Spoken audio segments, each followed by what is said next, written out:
আমি আপনার সামনে ডিএক্সি কোম্পানিটাকে রিপ্রেজেন্ট করার চেষ্টা করব। ডিএক্সি কোম্পানি প্রতিটা বিষয়কে আমি উপস্থাপন করব। তো শুরু থেকে শেষ পর্যন্ত থাকবেন। একটা কোম্পানি, সেটা ডিএক্সএন হোক কিংবা যে কোনো কোম্পানি হোক, আপনি নিজে কোম্পানিটাকে চয়েস করার জন্য আপনাকে কোম্পানির 3টা ভিত্তি সম্পর্কে জানা থাকতে হবে। 1 নাম্বার হচ্ছে কোম্পানি সম্পর্কে জানতে হবে। আর কোম্পানি সম্পর্কে জানানো হয় কোম্পানি প্রোফাইল বা অ্যাবাউট ডিএক্সএন কোম্পানি বা যেটাই বলেন না কেন, এই কোম্পানি রিলেটেড মিটিং গুলো সম্পর্কে যদি আপনি নলেজ থাকেন তাহলে আপনি কোম্পানি সম্পর্কে জানতে পারবেন। যেহেতু আপনাদের সামনে আমার কথা হবে ডিএক্সএন কে নিয়ে, তো আমি এই কোম্পানির পরিপ্রেক্ষিতে আমি আপনাদের মাঝে উপস্থাপন করব। তো আপনি ক্লিয়ার হয়ে যাবেন আসলে আপনি কোন ধরনের কোম্পানির সাথে আছেন, এবং আপনারা অনেকেই জানেন আপনি কোন ধরনের কোম্পানির সাথে আছেন। যেমন আমার কাছে মনে হয় যে আমি ডিএক্সএন মনে হয়নি, এটা আমার বিশ্বাস, এবং আমি দেখেছি আমি বাস্তবতা রিয়েলাইজ করতে পেরেছি যে আমি একটা বেস্ট কোম্পানির সাথে আছি। তো আপনি যখন ক্লিয়ার হবেন কোম্পানি প্রোফাইল সম্পর্কে, তখন আপনিও এই জিনিসটা কনফিডেন্স নিয়ে বলতে পারবেন।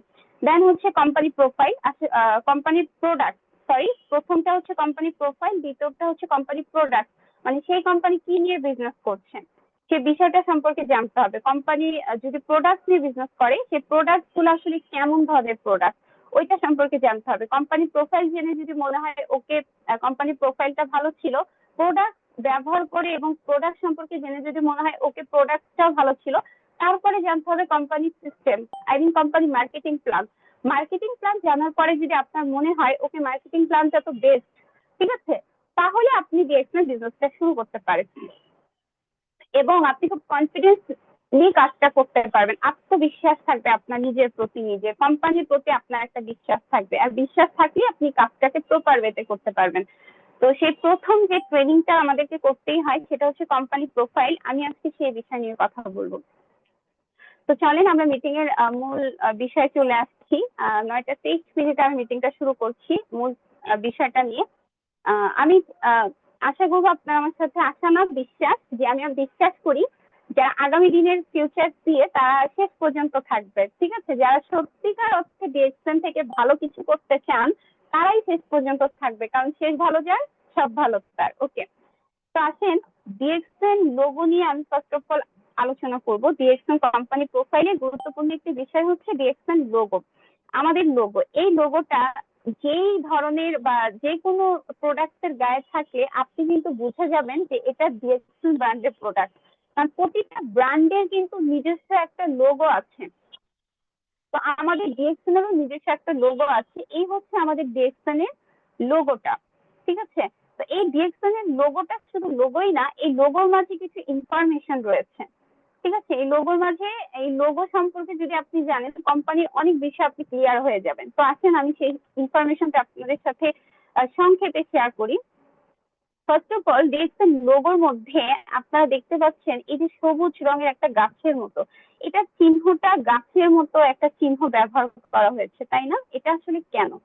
এই গাছের মতো চিহ্নটা ব্যবহার করে আসলে ডিএক্সএন লোগোতে যুক্ত করে কি বোঝাতে চাচ্ছেন? ডিএক্সএন সবুজ গাছের মতো চিহ্নটা দিয়ে বোঝাতে চাচ্ছে, ফার্স্ট অফ অল দেখেন, একটা গাছের চারা যখন আপনি রোপণ করেন বা একটা গাছের বীজ যখন আপনি বপন করেন, তখন কি ঘটে? আপনি একটা আম গাছের আম খেয়েছেন, আটিটা মাটিতে রোপণ করেছেন। এখন কেন রোপণ করেছেন? আপনার উদ্দেশ্য কি? আপনার উদ্দেশ্য হচ্ছে কি যে এখান থেকে একটা আমের মানে কি আমের গাছ বের হবে, তাই না? আম গাছ হবে, আমি আম গাছ থেকে যেন আমি আম খেতে পারি, এই জন্য আমি বীজ বপন করেছি কিংবা চারাটাকে রোপণ করেছি। তো যখন আপনি কোনো গাছকে মাটিতে লাগাচ্ছেন, তখন যেমন একটা ফুল গাছ লাগাচ্ছেন কেন? যেন সুন্দর সুন্দর ফুল হয়, তাই না? ফল গাছ লাগাচ্ছেন যেন যেন ফল হয়, এই জন্য। তার মানে গাছ কিন্তু বৃদ্ধি পায়, গাছের কিন্তু প্রসার হয়। একটা গাছকে আপনি 5 বছর আগে ছোট মানে চারা কিনে নিয়েছে, বাজার থেকে একটা কলম কিনে নিয়েছে, মাটিতে লাগিয়েছেন, এবার 5 বছর পরে কি ওই গাছটা ঠিক সেম ওই রকমই থাকবে না, গাছটা কিন্তু বাড়তে থাকবে, তার মানে গাছের কিন্তু প্রসার ঘটবে। তো ডিএক্সএন এই গাছের মতো, এই সবুজ চিহ্নটা গাছের মতো রাখা হয়েছে, তার কারণ হচ্ছে ডিএক্সএন এটাকে বোঝাতে চাচ্ছে ডিএক্সএন বিজনেসের ব্যবসায়িক প্রসারটাকে। গাছ যেমন বেড়ে ওঠে, ডিএক্সএন বিজনেসের ব্যবসায়িক প্রসারটাও দিনে দিনে কি হয়, বাড়ছে। মানে ডিএক্সএন বিজনেস ডেভেলপমেন্টটা ডে বাই ডে কি হচ্ছে, বাড়তিছে। তো এই সবুজ চিহ্নটার দ্বারা আমরা বুঝি ডিএক্সএন বিজনেসের ব্যবসায়িক প্রসার এবং প্রবৃদ্ধিকে বোঝায়, এবং এটা প্রকাশ করে যে ডিএক্সএন বিজনেসের ব্যবসায়ী কি হচ্ছে, প্রসার হচ্ছে এবং কোম্পানির দৃঢ় প্রতিশ্রুতি ও নিরলস প্রচেষ্টাকে প্রবৃদ্ধি করছে। তার মানে ডিএক্সএন কোম্পানি যে বিজনেসটা শুরু করেছিল যেদিন থেকে এখন পর্যন্ত ডিএক্সএন কোম্পানি প্রতিনিয়ত চেষ্টা করে যাচ্ছে তার কোম্পানির যে ব্যবসায়িক যে বিকাশটাকে সেটাকে যেন সে সবসময় বৃদ্ধি করতে পারে এবং উন্নতর দিকে ধাবিত করতে পারে। এই জন্য ডিএক্সএনে এই গাছের মতো আকৃতি দেওয়া হয়েছে এবং সবুজ রঙের একটা গাছের মতো চিহ্ন লোগোতে সংযুক্ত করা হয়েছে। এবং আছেন দেখেন লাল একটা সূর্যের মতো ডিম্বাকার একটা বস্তু, এটা হচ্ছে গোলাকার না ডিম্বাকার, ডিমের মতো দেখতে অনেকটা, তাই না? তো এটা লাল রঙের হওয়াতে এটা আসলে কি বোঝাচ্ছে? ফার্স্ট অফ অল আমি যদি আপনাকে বলি এটা অনেকটা সূর্যকে হচ্ছে নির্দেশ করছে। আপনি কি আমার সাথে একমত হবেন?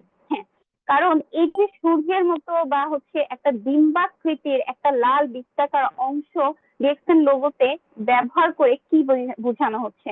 বোঝানো হচ্ছে ডিএক্সএন কোম্পানির দুর্বার এগিয়ে যাওয়াকে এবং উদয়মান সূর্যের মতো ডিএক্সএন কোম্পানির লক্ষ্য অর্জনের জন্য ডিএক্সএন কোম্পানির দুর্বার প্রচেষ্টাকে।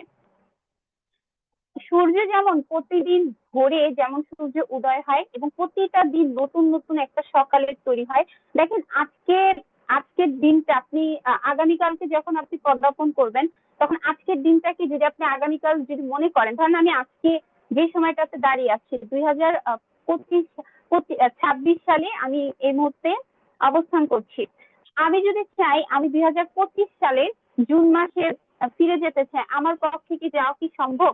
কখনোই সম্ভব না। বাট আমি যদি চাই যে আমি বর্তমানটাতে হচ্ছে থাকি, বর্তমানটাতে তো আছি, এবং আমি যদি চাই ভবিষ্যতে যেতে, সেটাও সম্ভব না, কারণ আমি ওইখানে হচ্ছে শিওর না যে আমি বেঁচে থাকবো কিনা। আচ্ছা, তারপরে ধরেন ভবিষ্যৎ নিয়ে আমরা একটা চিন্তা করতে পারি কিন্তু অতীতে কিন্তু ফিরে যেতে পারি না, ঠিক আছে?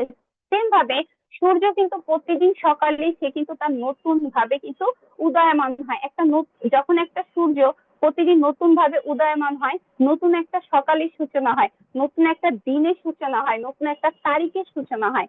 এই নতুন দিন, নতুন তারিখ, নতুন বার, এই সময়টাকে আমরা কি করি, জীবনটাকে কি করার চেষ্টা করি, আগের দিনের থেকে চেষ্টা করি যে আজকের দিনটা যেন আমি বেটার ভাবে চলতে পারি এবং নিজেকে যেন বেটার একটা অপশনে নিয়ে যেতে পারি। তো ডিএক্সএন সেম ভাবে সূর্যের মতো একটা ডিম্বাকৃতির একটা অংশ লোগোতে ব্যবহার করার কারণ হচ্ছে ডিএক্সএন বুঝাতে চাচ্ছে যে ডিএক্সএন হচ্ছে লক্ষ্যমান সূর্যের মতো, ঠিক আছে, যে প্রতিনিয়ত উদয়মান হয় এবং উদয়মান হয়ে সে সবসময়ের জন্য চেষ্টা করে যায় তার লক্ষ্য অর্জন, যে তার লক্ষ্যগুলো রয়েছে সেগুলোকে অর্জন করা, সেগুলোকে বাস্তবায়ন করার। মানে ডিএক্সএন যে স্বপ্ন নিয়ে বিজনেসটা যাত্রা শুরু করেছিল, ডিএক্সএন সবসময়ের জন্য চেষ্টা করে সে স্বপ্নগুলোকে যেন সে পূরণ করতে পারে, বাস্তবায়ন করতে পারে। এই জন্য উদয়মান সূর্যের মতো, জ্বলন্ত পিণ্ডের মতো সে সবসময় কি হয়ে থাকে, উদয় হয়ে থাকে। ওকে, এবং এবার আসেন ডিএক্সএনে একটা নীল রঙের বর্ডার দেখতে পাচ্ছি, ঠিক আছে? বর্ডারে লেখা আছে ডিএক্সএন, আমাদের ডিএক্সএনটাকে লেখা আছে এবং এখানে নীল রঙের একটা সরল রক্ষিক ব্যবহার করা হয়েছে লোগোতে। এটা কেন ব্যবহার করা হয়েছে এবং নীল রংটাকে কেন দিল? বিজ্ঞানসম্মত ভাবে না, বিজ্ঞানসম্মত বাহিরে যদি আপনাকে জিজ্ঞেস করা হয় যে পানির রং কি, অনেকে প্রশ্নের উত্তর হয়তো দিবেন বিজ্ঞানের জায়গাটা থেকে বেরিয়ে আসেন, কারণ বিজ্ঞান বলে পানির কোনো নিজস্ব রং নেই। যেমন আমি যখন আর্ট ক্লাস স্টুডেন্টদেরকে আর্ট শিখাই তখন সে যখন নদী আর্ট করে বা সাগর আর্ট করে আমি তাকে বলি আকাশি রং করো, বা সেখানে হচ্ছে নীল রং করো, আকাশির সাথে নীল মিক্স করো। কেন বলি? কারণ আমরা এতটুকু বুঝি যে পানির রং হচ্ছে নীল বা আকাশি, আর বিজ্ঞান বলে না পানির কোনো নিজস্ব রং নেই, কিন্তু আর্টের সাপেক্ষে বলি পানির রং নীল। তো যেহেতু ডিএক্সএনে একটা নীল আনুভূমিক এবং নীল রংটাকে বাছাই করে একটা আনুভূমিক রেখা অঙ্কন করা হয়েছে লোগোতে এবং ডিএক্সএন রাখা হয়েছে, তার মিনিং হচ্ছে দেখেন একটা সাগরের থেকে যদি আপনি এক বালতি পানি উঠান, সাগরের পানি কি কখনো কমতি পড়বে? কখনো কি কমতি পড়া সম্ভব? এক বালতি না, আপনি ধরেন 10,000 বালতি পানি উত্তোলন করলেন, একটা পাইপলাইন